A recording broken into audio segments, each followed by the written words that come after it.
Hey, how's it going, guys? Back here from a Week 9 preview of the college football season.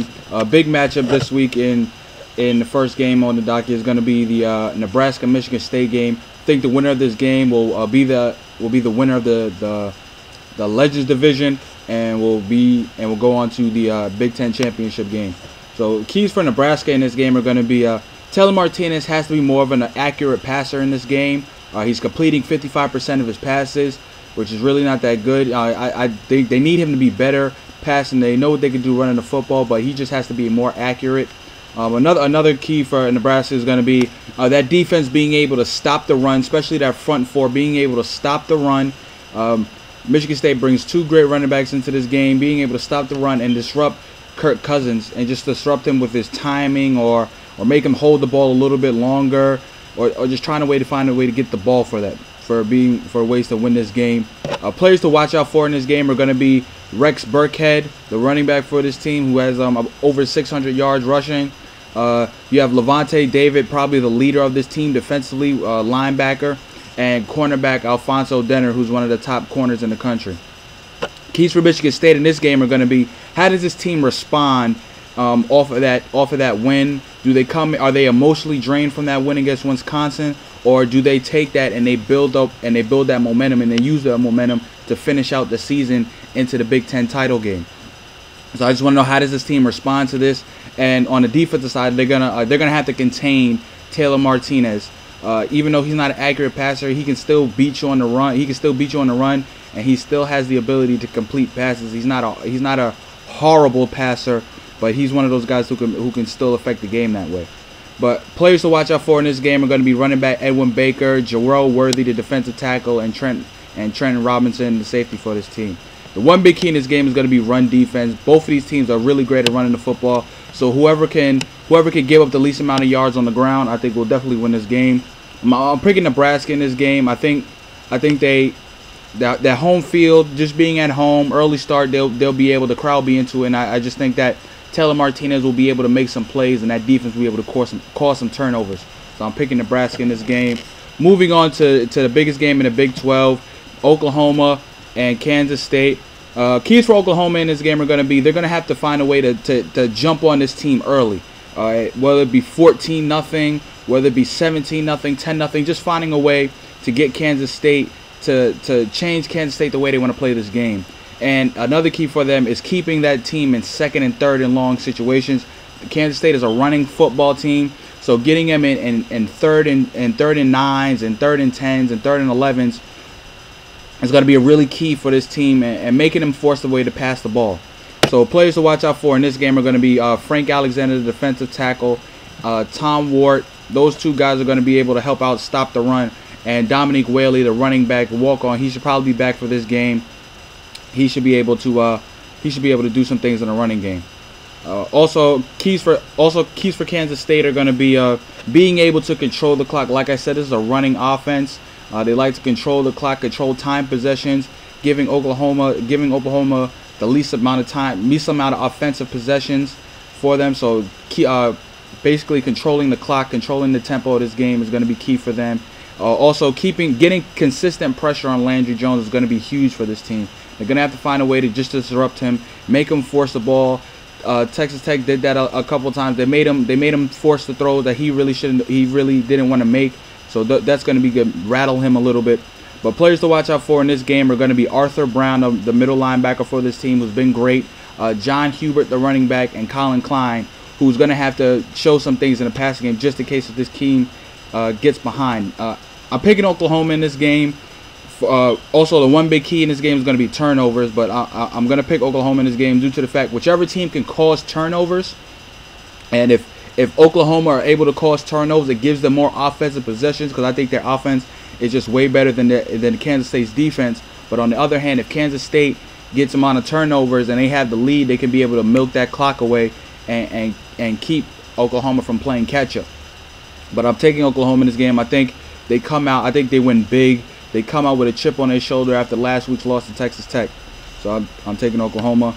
Moving on to a big game in the SEC, the world's biggest cocktail party in Jacksonville, Georgia and Florida. Keys for Florida in this game are which quarterback is going to play And how effective is that quarterback going to be? We're hearing talks about John Brantley. He's ready. He's expected to start. But I'm really not sure. I really don't believe. I think he'll start. Or if he does start, I don't think he's going to be 100%. We saw it a couple weeks ago with LSU when they said nothing but Jeff Driscoll was going to be the starter, and all of a sudden Jacoby Brissett was on because of Jeff Driscoll's ankle injury. So I don't know how healthy he is, but whoever's the quarterback, they're going to have to be effective.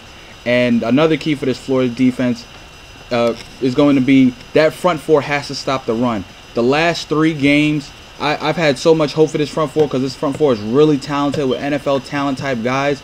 They've just been getting, I wouldn't say man, they've been getting dominated. That front four has been getting dominated by the 3 rushing teams, by LSU, Alabama, and Auburn. They were just getting dominated up front in the run game. So they have to stop the run. They can get to the passer better than anybody with their rotation that they have and their speed and quickness, but they have to stop the run. That's going to be key for them. But players to watch out for in this game is going to be Chris Rainey, the running back.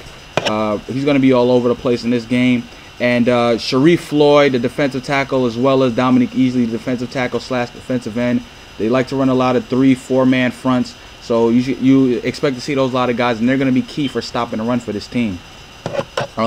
Moving on, keys to Georgia. You want to stay on schedule with down and distance. So you don't want to be in 2nd and long situations, or you don't want to be in 3rd and long situations. You want to be in manageable situations like 2nd and 3, or 3rd and 3, 3rd and 2, where you can call a play action fake or you can call a run, just keeping Florida's defense off kilter, if you would say. And also another key is going to be getting pressure to whoever's there at quarterback. They have a young quarterback there. Even if the young quarterbacks, you know how the young quarterbacks are when they get the pressure, and John Brantley as well. John Brantley tends to sometimes, I would say, make a decision before, just because if he feels pressure like any other quarterback would. But getting pressure on that quarterback is definitely going to be something key for them. Players to watch out for in this game is going to be Isaiah Crowell, the true freshman at running back, 5-star blue chip prospect. He's been having a great season. Austin Charles. They lost their best receiving option, and Malcolm Mitchell. He's not going to play in this game. He's doubtful. So Austin Charles, I think, is going to be a key. They like to flex him out, put him out wide, put him in the slot, or just have him at the traditional tight end position or at the H-back. So he's going to be a guy to watch out for. And Brandon Boyk is the corner / returner for this team. But the big key in this game is going to be special teams. You have a couple of dominant returners. If you think on Georgia, Brandon Boykins and Brandon Smith, and on Florida, you have Andre DeBose, you have Jeff Demps, who can do some things in the kick return game, and Chris Rainey, who's one of the most electrifying returners that we have. So that's going to be a big key in this game. I'm picking Georgia in this game. I think that Georgia just has that momentum going, and I don't know if Florida, what they're going to do at quarterback, and I think that's going to be a big way, because I don't know what they have at quarterback, and Georgia's settled at quarterback with Aaron Murray, so I'm picking Georgia in this game. Moving on to the last game on the docket, Stanford and USC. Keys for Stanford are going to be, can they run the ball as effectively as they did against Washington? Washington's not a great defense, and USC's run defense is so much better than people give it credit for. And also another key is going to be getting pressure on Matt Barkley, making him rattle in the pocket. But players to watch out for in this game is going to be Chris Oswald, the wide receiver, Kobe Feeler, the tight end, and Chase Thomas, the outside linebacker for this team. Keys for USC are going to be running the ball effectively. Washington last week, Chris Polk had 144 yards, averaging 9.6 yards a carry against this Stanford defense. So running the ball is definitely going to be good for them. And taking away Kobe Feeler, who is Andrew Target's number one. He's his number one target, his safety blanket. He's the guy he likes throwing the ball to a lot. But players to watch out for in this game for USC is going to be Robert Woods, the wide receiver, Chris Tuapa, the defensive tackle, who's going to have to be stout in the run game, and Mark Tyler, the running back, who did some nice things against Notre Dame last week, and expect him to have a big game. But the one big key in this game is going to be, as everybody would probably guess, the quarterback position. You have Andrew Luck and Matt Barkley, two guys who everybody thinks are going to be first-round picks, two of the top two quarterbacks in this country. They both are putting up Heisman-type numbers, Heisman-type years. So whichever quarterback can play the best, I think, will win this game.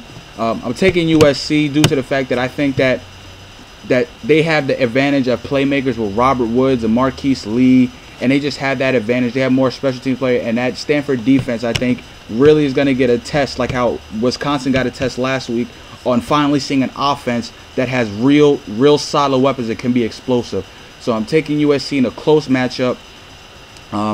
But yeah, I'm taking, so my winners are Nebraska, Oklahoma, Georgia, and USC. Let me know what you guys think.